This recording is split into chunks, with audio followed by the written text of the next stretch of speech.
So we're with the new HiLux and it's got a pretty different look, but it's based on the same platform and under the surface, it's basically the same. But to be honest, they've actually made a couple of really important changes. Let's talk about it. So judging by the comments, the new HiLux has already been received quite controversially. This 9th generation HiLux. Well, today I'm here to settle the score. Is the new HiLux any good?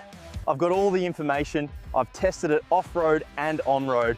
I've driven every single trim available on sale in Australia now, and I've come to a conclusion that you might be surprised by. So, as we always do, I'm going to be giving this thing lots of sauce around the streets. We'll be seeing exactly what's changed with this new generation HiLux because, like we've said, it's pretty much just a heavy facelift. I'll go through all of the interior changes, the way this thing drives, and then of course I'm going to end on my final thoughts. What do I think of the new generation HiLux? Let's get into it. All right guys, so let's talk pricing now for the new HiLux range because things have changed quite drastically this year. So they've deleted the other powertrain from the hand. And that includes other trims that you didn't get access to that powertrain in the past. Oh, thanks. So the range now kicks off at $33,990 for the Workmate 4x2 with the manual transmission. But just keep in mind that you are getting that 2.8 litre turbo diesel now. This, on the other hand, is the Rogue, which is a 4x4 pickup alongside the Rugged X, and they both come in at $71,990 before on-road costs. So yes, you can either get this, or you can spend a few grand more and get something like a Kia Tasman X Pro. If that's a little too rich for your blood, you could go for something like an SR5 with a manual transmission, and that comes in at $63,990. Now, you can also option on the SR5 a premium interior package, which the Rogue gets everything as standard. It just makes the interior feel a bit nicer with leather seats, 8-speaker JBL sound system, and a larger digital instrument. Now, this ute was designed by the Toyota design team here in Melbourne in conjunction with the design team in Thailand. And they actually are the same team that designed the new Toyota HiLux Dakar, which looks absolutely sick. They call this design language Cyber Sumo, and I can only assume that that just means modern and extremely top heavy, because this thing is very top heavy. And on video, on the screen, I guarantee it looks more top heavy than what I'm looking at here in person. It looks a lot more balanced in person. Which looks a little bit like a cheese grater, but I'm sure the airflow is great. You get Toyota spelled out here, very heritage look with this slimline panel, which you do get really bright LED headlights on the SR5 and above. The reason they've placed these headlights so high is that when you are off-roading and there's brush and scrub, it reduces the risk of, as you can see, there's just really aggressive and angular lines everywhere. It looks super mean. You also get your radar there and cameras up the top there. Because this thing now comes with an updated range of safety features, including lane trace assist because of the new electronic power steering. You also get this plastic bumper down here, but you do get a steel bash plate down the bottom. The Rugged X, which is more of an off-road focused trim, gets a more durable steel bash plate as well as 2 recovery points at the front and rear, and it does come with a tow wiring harness as well. Okay guys, and coming to the side of the HiLux, and this is where you can really tell that this thing hasn't changed much in terms of its platform.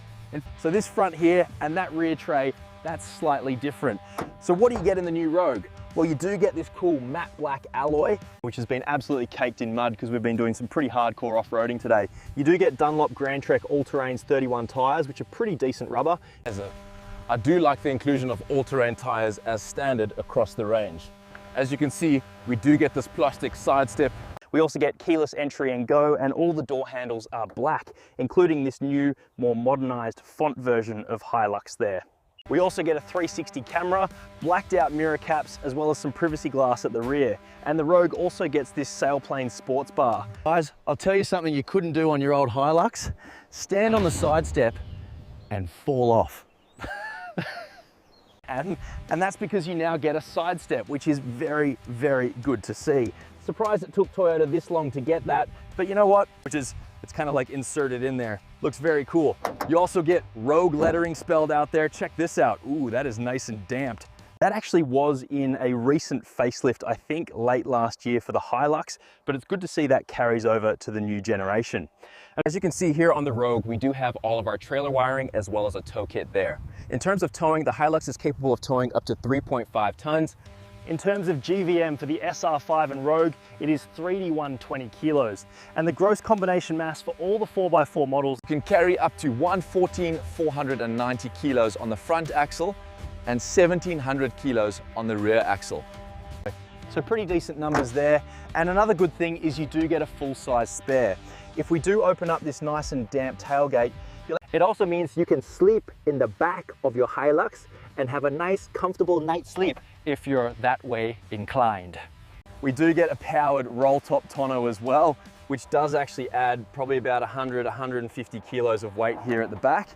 And because they tune the suspension of the HiLux, typically expecting you to have tools and workmates in the back seats, they typically tune the suspension. So having all that extra weight from the mechanism of this roll-top tonneau actually improves the ride quality significantly for the HiLux Rogue, but we'll get back to that shortly. We do get a couple of rated hooks in the back, and in terms of the tray dimensions themselves, they are completely unchanged from the previous generation HiLux. So they are on screen now. The unfortunate thing about the HiLux is you cannot fit a standard Australian pallet in the tray. So that's a bit of a shame, but that's no different from before. But let's check out the interior and see what they've changed. Alrighty guys, coming to the interior now of the updated HiLux. And this is where things are pretty different from before. So where the old HiLux was very much, you know, a workhorse and very Spartan on the interior, this feels a lot more plush. So you get this beautiful leather wrapped steering wheel, feels nice and comfortable in the hands, very similar design to what you'd find in something like the new Prado. You get all of your buttons to control the new 12.3-inch digital instrument cluster that you get. No more analog gauges. And it shows plenty of information, including your fuel economy, the different roll and tilt if you're doing off-roading, all kinds of information there. We also get our adaptive cruise control on the right, which now includes lane keep assist, not lane departure warning. So it won't just bounce you around in the lane now, it will actually hold you in the center of the lane, which is a massive difference. We also get these new leather accented seats. They feel pretty nice and comfortable. They have been redesigned from the last HiLux and kind of needed it, to be honest. These are also power adjusting with lumbar support. You can get into a really good driving position with under thigh support as well, and they're also heated. But no cooling, unfortunately, which is actually a bit of a shame because I feel like in a work ute, or any ute for that matter, you just really want cooled seats. And speaking of climate, you actually get a nice dual zone climate controls. I like the fact that they've kept the physical layout of the buttons and not relegated all to the screen. We also get this new shifter, which is, you know, we've seen it before in Prado and Land Cruiser, and it's a good unit. You move it over, you get manual mode. You also get a very decent $360 camera if we put it in reverse, which also includes parking sensors for front and rear, which I annoyingly when we were doing off-roading, as you'll see later in the video, those parking sensors were going pretty wild. In terms of other tech at the front, you get a wireless phone charger as well as a couple USB-C ports. You do get wireless Apple. Say beautiful in that it's a nice big bright screen, but there's really not too much to it. There's no off-road displays. You do get a trail camera mode on the SR5 and above, but it's a very, very basic infotainment system, and that's kind of what we've come to expect from Toyota. Another thing I really like is if we open up this top storage area, it actually pipes in some of the air from the climate system. So if you want to keep drinks cool or just things cool in general, maybe a sandwich for lunch or something, chuck it in here and it'll stay nice and cool. Nothing crazy there. And we also get a couple of cup holders here up on the dash, which you can close away with a nice soft close action. But the lower trims don't get the cover, unfortunately. And one thing you'll notice actually, if you look at this entire dashboard section, is it's got the same shape as the headlights with these air vents here on the sides. I guess they were going for the Cyber Sumo theme on the interior as well, which is a cool touch. Over here we have our off-road control center. We've got all of our different modes and multi-terrain select. So because the HiLux is still a part-time, and then if you go on like a gravel track, you'd switch it to 4 high. So I can just switch it to 4 high while it's in park and off we go. But if we want to switch it into 4 low, you have to put the car into neutral, push down, switch into 4 low. And now we can access our multi-terrain select as well, which includes different modes such as sand, mud, and rock. If we switch back to 4 high, there's also a mode deep snow. Deep snow, or it just remaps the torque from the throttle. We also get a rear locking diff here and also hill descent control, which is available on some of the higher trims. Just not the SR and Workmate, I believe. If we look at just the overall quality of materials, I have to say up here it feels quite nice. Which is a bit of a shame though. I have to say they have worked on NVH quite a lot, as you'll see in the driving section. Over here we get nice soft materials, but at least you get some nice soft materials for your arm to rest on. We also get some decent sized door bins with cup holders.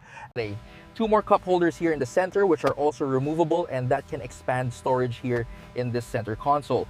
This armrest here is, you can open it up and get a decent sized storage area in there. You can fit a water bottle if you want. You also get a household socket in there, which is 300 watts, so you can plug in and charge some higher powered devices if you need to here in the front. So I think they've really thought about ergonomics with this generation of the HiLux. They've definitely improved it. They did say that they widened the cabin, but I might have misinterpreted. But it does actually feel a bit wider. I guess you get a wider screen and your digital instrument cluster, new steering wheel. It does feel like a pretty decent upgrade in here. But let's check out the back seats. Willies that are hanging onto going false. Okay, before we come to the back seats, let's examine the practicality. So we can lift up the bottom. I can't figure out how to pull this forward. In fact, I don't think you can, which is a bit of a shame. But unfortunately, it doesn't really give you much storage space in the back seats. You get a little bit here, which is kind of reserved for if you want to store your tow ball here when you're not using it and stuff like that. There's really not much space, but unfortunately you can't lift up the other two seats. And that's because of your 48-volt mild hybrid battery, which does live under the floor. That is an option on some of the trims. However, here on the Rogue and the Rugged X and the S5, you don't really have a choice in the Matty. So in terms of space in the back, it is still a HiLux. So unfortunately the floor is pretty raised up because of the ladder frame chassis. So that results in me having not the best leg angle for comfort for longer journeys. And in fact, I don't have that much space behind myself, and tow room is kind of non-existent. I do have plenty of headroom though, which is good. And amenities back here are fine. I get a couple of air vents as well as a couple of USB-C ports and some mat pockets here, as well as a hook which can hold up to 4 kilos. I also get a door bin which can fit an empty bottle, as well as a little storage card here in the door. Materials though, unfortunately, are a bit crap. The seats themselves feel nice, they are bolstered, but the seating angle is not overly comfortable, if I'm being honest. We can also, but yeah, apart from that, it's kind of it. So yeah, I'm not overly impressed with the back seats. They haven't really changed much if I'm being. They will get you the best price possible on your new car. In fact, we've already helped thousands of you guys go through the service already, and you've saved tons of money on your new cars. So don't go through the hassle of haggling at a dealership. Let our smart back-end logic match you up with the best dealer for you. all right guys, it's time to drive this thing off-road. Rightio guys, we are off-roading in the new HiLux. I'm in the SR trim, which is second from the bottom, just above the Workmate. We're in the, whoa, bloody hell. We're in the 4x4, which means we have the heavy duty suspension tune. This is more designed for heavy payloads and towing, not really off-roading like this. That doesn't mean it's not a good off-roader though. So we do have a part-time four-wheel drive system. I am currently in $4 low, and we also have a bunch of different terrain modes. So I've just switched back into 4 high, and we will switch into 4 low soon when we do the hill climb. So let's talk a bit about the off-road credentials of the HiLux, because, well, they remain pretty much unchanged. So you still get the same 224 mils of ground clearance, and you get a 29-degree approach angle, which is decent, 25-degree departure angle.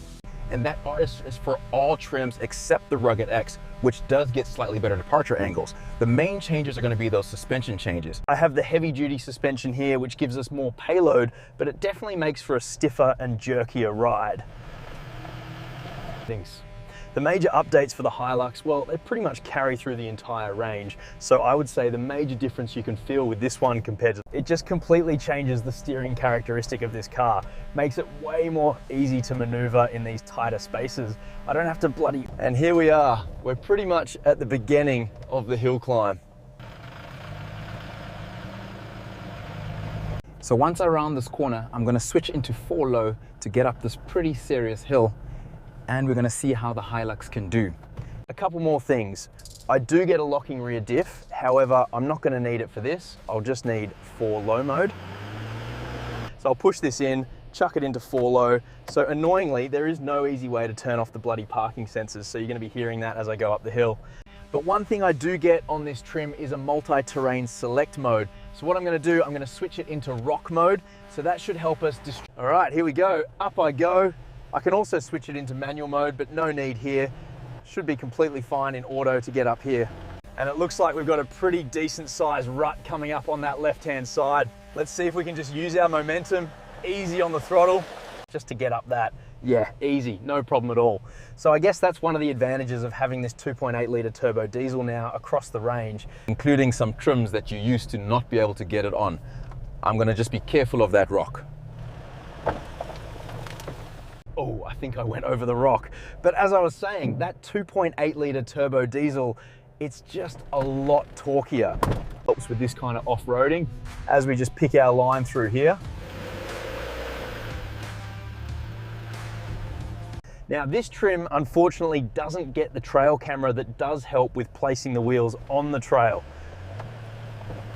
But yeah, absolutely no issues getting up this hill as you'd expect from a HiLux. You know, don't send a ute to do a bloody HiLux job. So, I mean, the new steering makes a difference, but I do think the major differences are gonna be with that multi-purpose suspension tune driving on the road. So let's test that out. Alrighty guys, driving the HiLux Rogue, the new HiLux Rogue on the road. So let's talk about it.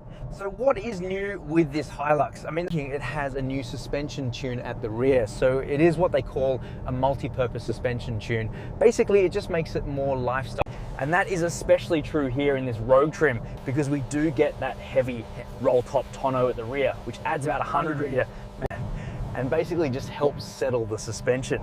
Now, I was speaking to one of the local ride and handling tuners of the HiLux here in Australia, and what that means is that typically when you have no weight in the back, that will produce a more uncomfortable, more jittery ride. And what else is new? Well, we've got a stiffer front stabilizer bar, which should reduce pitch and sway in corners. And this thing actually does genuinely handle better than before. It feels like it can handle tighter, twistier roads better, which is quite a testament to what they've done with essentially minimal changes here to the platform. Powering this thing now as the standalone powertrain for the range is the very well-renowned 1GD, which is the 2.8 litre turbo diesel powertrain. So they have deleted the 2.4 and 2.7 litre options. Now you can only get this, which does obviously raise the price of entry for the Workmate. But you couldn't previously get that powertrain in the Workmate anyway. It produces 150 kilowatts of power, 500 Newton meters of torque here. If you do go for the 6-speed manual, it does produce slightly less torque at 420 Newton meters. In terms of fuel economy, I've been averaging 9.6 litres per 100 kilometers, so definitely not the most frugal turbo powertrain. And if you want that, you know, there's plug-in hybrid options. You can go for a Kia Tasman, which is a much more underpowered diesel powertrain. But this thing has significantly more torque, and it's a very well-renowned powertrain if you just want something that's reliable and proven. In terms of driving comfort, I mean, this is a world of difference from the last HiLux. You get this electric power steering now, which makes all the difference around. And even on the highway, you still feel very much in control with the heavier steering. So I'm glad that they've added that. It also helps with off-roading as well. If you hit a rock or something, it could really yank the steering wheel out of your hand. So that's no longer the case. And because they've added electric power steering, that now gives them the ability to add lane keep assist, which makes it way easier to live with. It can basically drive itself down the highway, no problem. So definitely a couple of really good changes that make the HiLux a lot easier to live with on a daily basis. But let's see how this thing drives off-road. Rightio guys, we're off-roading now in the Rogue. I'm in low range, and because we're in the Rogue, we now get this cool trail cam. So we can see exactly where the wheels are being placed on the trail. We also get hill descent control, which is on the SR and above. Before we were in the Workmate and we didn't get any of the extra frills like that, but we did get the rear locker as well. So we're gonna just test the wheel articulation here of this HiLux Rogue. This thing does come with the multi-purpose suspension, so it's a little bit softer sprung, and this will be testing out the suspension travel distance. So this is actually a perfect example of where you'd want that trail camera. As you can see with the trail cam, it really lets us maneuver and get close to that wall on the left without scraping the entire side of our car. Very useful there. You can also see the car is on a pretty decent angle. looks like maybe 20 degrees or something on the side there. But we are looking golden on the left. Yeah, this thing's just crawling over with no challenge whatsoever. And I can kind of just purely rely on that trail camera, to be honest. Makes it a lot easier. Almost got the side step on there, but we avoided it. So now we're doing the opposite side. Still looking good with the side steps. Now we're going to tip in on the left in a second. Oh, just like that. I have to say, I'm finding the Rogue much more comfy in terms of the suspension compared to the SR and Workmate. Now this is where the Rogue truly shines. Look at this articulation. The new suspension setup just eats up these ruts, keeping the wheels firmly planted. So there was a bit of off-roading in the Rogue, just testing out the wheel articulation. By the way, this does come with the larger 18-inch wheels. Alrighty guys, what are my final thoughts now on the updated HiLux? After spending a couple of days with it, I have to say I went into this with kind of muted expectations. But I have to say, I really like this new design from the front. I like the Cyber Sumo theme that they're going for. The interior has been very and that electric power steering really makes a massive difference. It really just feels like a lifestyle UT now, not just a workhorse. The fact that they've kept it at the same platform is actually a positive thing for most people that buy HiLuxes. Yes, there are more modern, more capable, more high-tech utes out there on the market. You can buy them like the Ford Ranger and the Kia Tasman. I don't know if I would trust them as much as I would trust a HiLux, especially with this trusty 1GD 2.8-litre turbo diesel engine. Yes, there are a few disappointing things about the new HiLux, like the deletion of the wider track for the Rugged X and Rogue.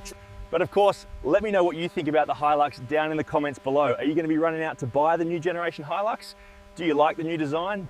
And of course, if you guys are after any new car, whether it's a Toyota HiLux or maybe a Kia Tasman or something else, make sure you scan the QR code on screen now. Get you the best price possible on your next car.